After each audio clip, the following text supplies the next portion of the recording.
I'm very bad at telling people's age, and do you know how I figured that out? I almost became a side chick to a married man. So now, let me tell you how that happened. So this man messaged me on Instagram, and I checked his profile. He was actually a cool person, not a public kind of person, and I wouldn't say it was fine like that too, but he was like medium ugly. You know that kind of ugly that girls usually like. But whatever. We started chatting, and then I was cool with him. He was always like, "Come over, let's meet." And if you know me or you've hung out with me, you know that I don't used to go over. I don't go to people's house. Maka justice for or all those. The world is a dangerous place. You basically cannot just meet somebody online and start going to meet them where they are, kind of thing. So I was like, I mean, we can meet out first of all, meet at a cafe or somewhere, or he can come to my house or my mom's shop or something. I mean, we could see then. So I was doing normally, yes, I'm guilty of that one. I was busy, I'm occupied, I'm occupied. So 1 year down the line, and then the second year that we were chatting, he was like, "All right, so let's go out for lunch." And then I did indulge. I went out for lunch. It was cool. It was nice. I mean, we had a meal, we spoke, and the rest.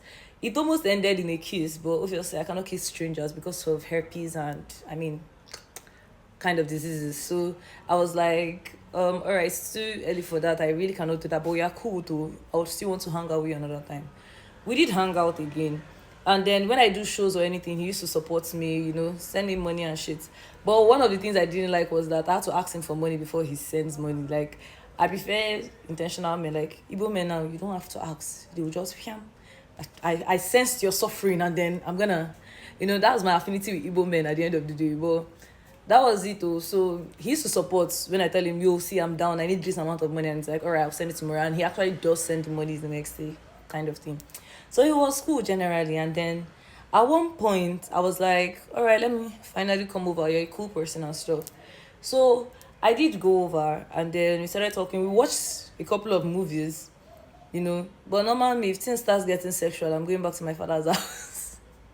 Before Harry or Makaniki, I'm going straight back to my father's house. So he was like, "What's your plan for after NYC?" And I was like, "I don't know." Like, jokingly, "Do you want to marry me and stuff?" And then he laughed. He said he could marry more than one wife. And I was like, "Hold up, don't slide past that like he didn't just say that." I finally then asked him, "Are you married?"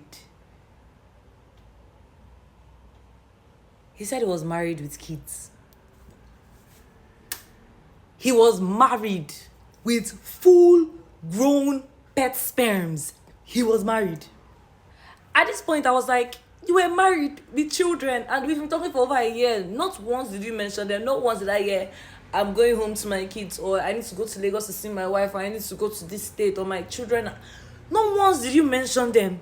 Oh, my body went cold. Like, I was cold. I was dumbfounded. Now, and I asked him, when I went to your house, I didn't see any pictures on the wall or anything, or like no indications that he was married. And then he said his family and children does not live with him.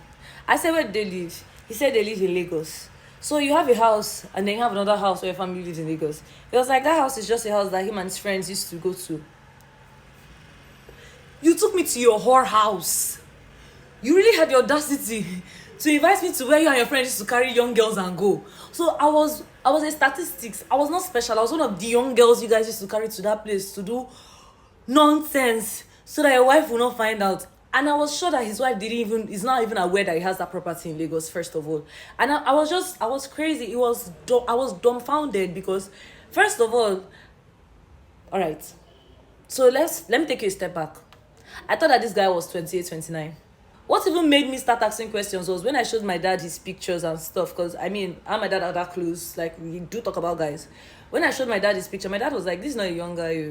This guy should be in his 40s or heading towards his 40s." Mind you, then I was 22. He was heading towards his 40s. And he's like, "This man should be like 15 to 25 years older than you, if not." And I was like, that was what even made me agree to at least meet up with him the third time, because that's what made me start asking him all these questions at the end of everything. So it turns out, first of all, this is not a 28-year-old man as I thought. He had a wife and he had kids. And the other offense was that he took me to the house where him and his friends used to rented or bought to be carrying small girls to. And to make matters worse, I was one of the small, small girls he carried to that place. I felt crazy, you know. I feel like I'm too pretty, I'm too cute to be a side chick, number one. Not even that I'm even a side chick, oh. A married man. Not even a newly married man, oh. The one with children, not one, not two, not three. So, like, how did you look at me and feel like I'll be okay in that situation? How did you convince yourself that yes, drama queen will find out that I have kids and still stay with me? What made you think about that? Yeah, and that's how I ghosted. I ghosted him because you cannot play with me like that. I did ghost him. First of all, I don't do married men. I'm too pretty to be a side chick. So I don't think it's God's will for me to be a side chick because He has blessed me too much with. He has blessed me so much with beauty, with brains, intelligence, handwork, workmanship. For me to go and reduce myself to being a side chick to a married man, I can't even be a side chick to a boy in the relationship. Or for qua married man with children again. Eh? I cannot be the cause of one woman's prayer every night. And maybe his wife didn't give a fuck after all, but I do give a fuck. I have pride. I have ego.